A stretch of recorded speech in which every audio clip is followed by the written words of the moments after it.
आज सुबह मम्मी को पापा के साथ डॉक्टर के जाना था, इसलिए सारा खाना मुझे बनाना था।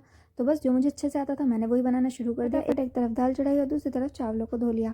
टमाटर प्याज़ों को मैं औरों की वीडियो की तरह चुटकी से काटने की कोशिश कर रही थी, बट मेरे वाले तो नहीं कटे। मुझे तो इन्हें हाथ से ही फाइनली काटना पड़ा, क्योंकि वाकई सक्सेस का कोई शॉर्टकट नहीं होता। और इस तरह से रो धोकर प्याज को काटने के बाद मैं भूल ही चुकी थी कि मैंने गैस पर दाल रखी और वो इस तरह से बाहर निकल आई और मुझे तभी मम्मी की डांट याद आई। इसलिए मैंने सब काम छोड़ के सबसे पहले की गैस की सफाई। ये तो राइम बन गया। खैर चलो करते हैं तड़के की तैयारी। दाल तो मुझे इसी तरह से फ्राई करी हुई पसंद आती है, तो मैंने सबसे पहले प्याज और टमाटर को अच्छे से फ्राई कर लिया था।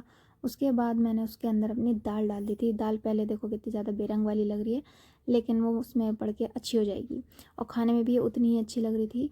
सबको काफ़ी पसंद आई। क्या आपको इस दाल का नाम पता है? मुझे कॉमेंट्स में बताना। फिर उसके बाद मैंने अपने चावल बनाने रख दिए थे, जीरा राइस, और मैंने उसी कुकर में बनाया है जिसमें दाल बनाई थी। और बस इस तरह से आधे से ज़्यादा काम तो निपट ही चुका था। फाइनली काम बचा था आटे का, तो उसको भी मैंने जल्दी से मार कर रख दिया। और आटा मारने के बाद मम्मी उसमें कुछ इस तरह से तोड़कर उसे लगा देती हैं, तो मैंने भी उन्हीं की कॉपी कर दी। रीज़न मुझे नहीं पता कि वो ऐसा क्यों करती हैं। और फिर फाइनली मैंने कुकर खोल के देखा तो मेरे चावल भी हो चुके थे रेडी और सारा खाना बनकर तैयार हो गया था। रोटियां तो जब सब खाते हैं तभी बनेंगी गरम गरम। और अभी तो मम्मी भी मुझे थोड़ी सी शाबाशी दे ही देंगी, क्योंकि मैंने उनका सारा काम निपटा दिया था। और फिर फाइनली मैं भी नहा धोकर रेडी हो गई थी। और भाई जब मम्मी घर पर ना हो तो भाई नाश्ते में पराठे नहीं मिलते हैं, सिर्फ दूध को ही अपना नाश्ता मान लेना पड़ता है।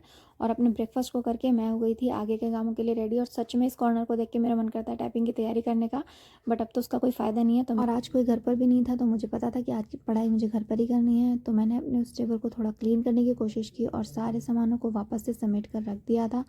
लैपटॉप को वापस अपने बैग में रखने के बाद मैंने टेबल को थोड़ा सा क्लीन किया। फिर मैंने अपने आज के सारे टास्क की एक टू डू लिस्ट बनाई और एक एक करके अपने आज के सारे टास्क को कंप्लीट करना स्टार्ट कर दिया।